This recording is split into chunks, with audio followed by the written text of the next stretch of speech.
We're now going to get into some various niche hunting techniques.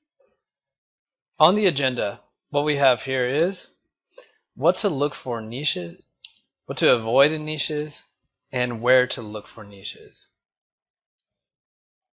What you want to look for in niches. Number one is one of the most important things to think about. Is it reasonably rankable? Can you get to page one in a reasonable amount of time and a reasonable budget? For example, it would always be nice to rank number one for the word shoes, but that's probably not possible for us. So you need to ask yourself these questions, and I'll show you how to figure this out. In addition to that, you want to know how much money can it make. Now, I told you this is quite difficult before, but we do have some methodologies in order to shortcut the uncertainty on this, and we'll be getting to that shortly as well. Now, but for now, I want to introduce a big factor on what kind of niches I like. And sorry I don't have a better word for this, but this is how I learned it, so this is how you're going to have to learn it. What I try to look for is oh shit niches. These are niches that are such a big problem for people. They have such a high impact on people's lives that they just have to get it resolved. So some examples of this would be like weight loss. People that are overweight really don't want to be overweight. And that could be compared to something which is like a nice to have, like golfing, a hobby like this. So example, weight loss would be much easier to sell a product for a problem like this that people are, literally dying to help solve, as opposed to golfing, which is a hobby, for example. And also something like how to stop snoring. So if you rank for stopping snoring, this is something that really bothers people and bothers their spouses, and people will do just about anything for a resolution on this. And that would be opposed to something like learning salsa dancing, which would also be nice, but it's not something you have to do, right? And then another example, we could compare dating. Everyone, especially people that are having trouble with it, would like to have love in their life. So dating is a very lucrative oh shit niche, for example, as compared to something like what is the best ping pong table, which probably doesn't have much search volume and definitely doesn't have enough urgency to solve. Just a quick story about one of my first mentors with internet marketing.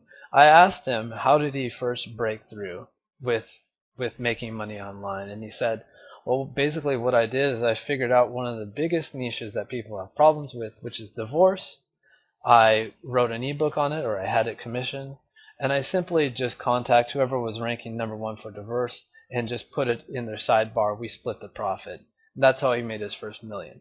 This is the power of having and capitalizing of it on an oh shit niche, for example.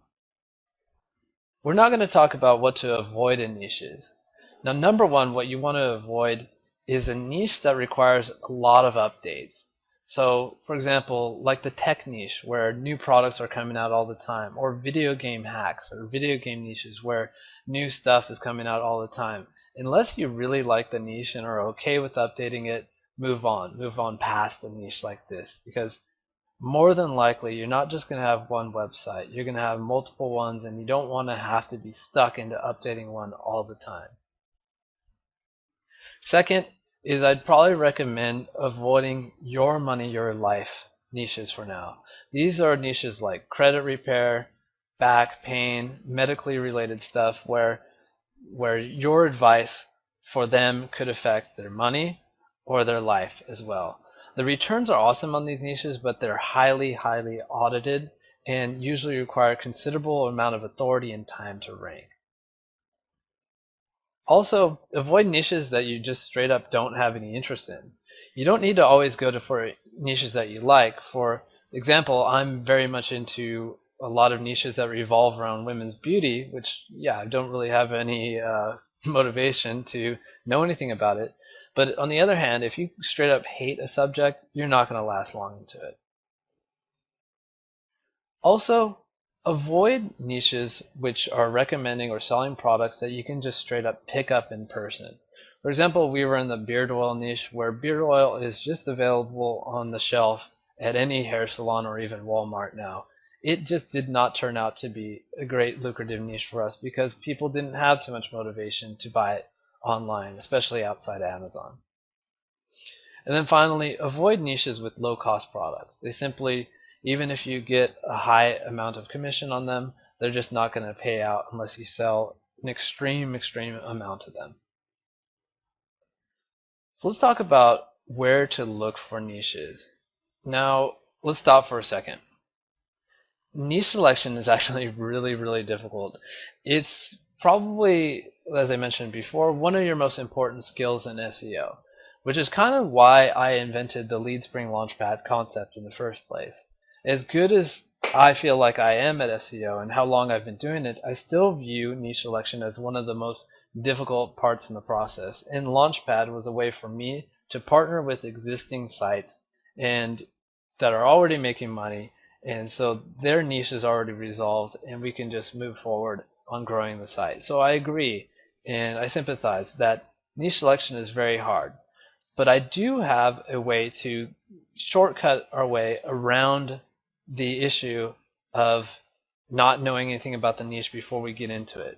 So what I'm going to recommend you do is follow my process and take the guessing out of niche selection. I don't want you to guess anymore on whether something's making money. I want you to find other sites that are already making money in the niche and then do it better than them.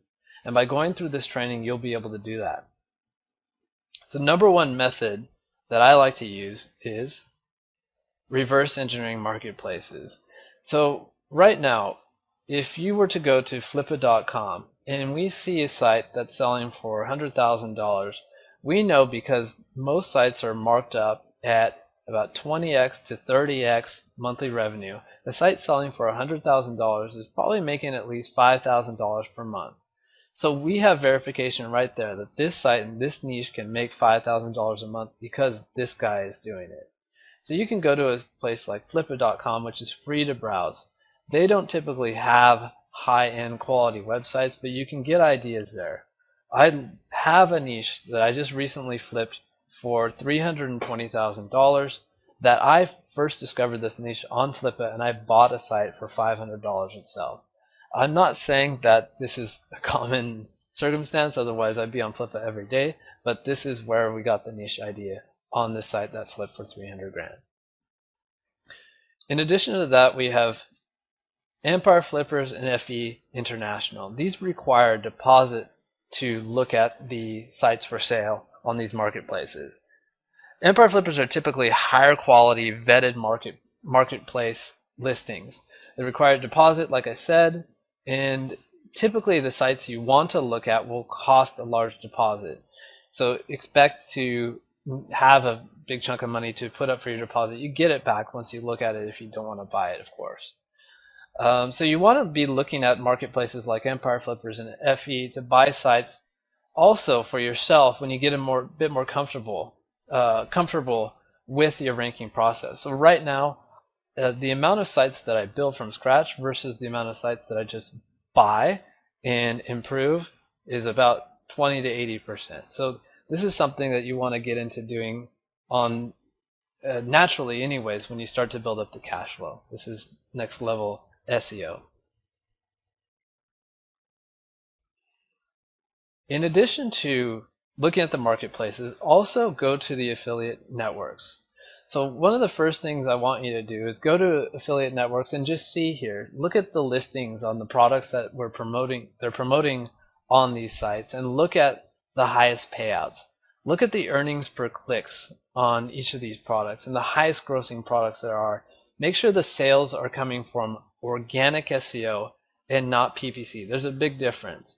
Someone who runs a $1 million PPC campaign can get a lot of sales, but that doesn't mean that you can rank for this product in Google. So try to figure out, and the easiest way to do that is to ask the affiliate managers which products are making money via SEO. And once you've found a product that's making money via SEO, what you can do is just Google the product name or Google product space review. Say we found a product called ABC Weight Loss Guide. So we would Google ABC Weight Loss Guide review in Google and see if we see an affiliate site at number 1. At that point in time, we can then plug the site into our SEO tool of choice and see what kind of traffic the site is pulling. If the site has a decent amount of traffic, then we know that this specific product is viable for you to rank for as well. Another method I'd like to describe is the Wikipedia method. So the Wikipedia method works like this. We're going to find a Wikipedia page for a very popular SEO term. So something like the paleo diet, for example. And then we're going to take that Wikipedia page and toss it into a backlink tool. Backlink tools are like Majestic, Moz, or Ahrefs. And then what we're going to do is we're going to find all the PBNs that are using this Wikipedia page as an authority link. So many PBNs that want to look natural will link out to authority sites, and a lot of them use Wikipedia. And then we'll just look at all the other niches that the PBN is linking out to for niche ideas. So an example of how this works is, again, the paleo diet. So what I'll do is I'll find the Wikipedia page for the paleo diet, and I'll toss it into Majestic, for example. This is where I would type it in, wikipedia.org, wiki paleolithic diet. And then I'll notice that it has 282 referring domains going to this page. I found one of them was a site called dbsatin.com. I believe this site is down at this point. I hope that's not my fault. But anyways, dbsatin, when it was live, if you loaded this thing up, you would see this. In the sidebar, we could see its recent posts, and here is, just right off the bat, 20 niches that we could have gone after. Another concept that I've been playing with is local affiliate. So this is a way to take very, very high competition affiliate niches, like let's say, for example, how to get rid of acne, and then localize it. So we put a city name on it. So then someone searches for how to get rid of acne Los Angeles. And this might be someone who's looking for a local dermatologist, but if you can rank higher than them for how to get rid of acne in Los Angeles, these can be easily converted to any kind of acne product like Proactive, which happens to have a very, very nice payout. So these are some of the examples of how I think outside the box to, instead of guess on whether or not a niche will be rankable, whether or not it will make money, I could do something like local affiliate here where I know it's making money and downplay the competition by localizing it. And I know it's going to work. Or, like I showed you before, reverse engineering a site that's already selling on a marketplace for a high price, and then reverse engineering how much money it will make and how they got to that point.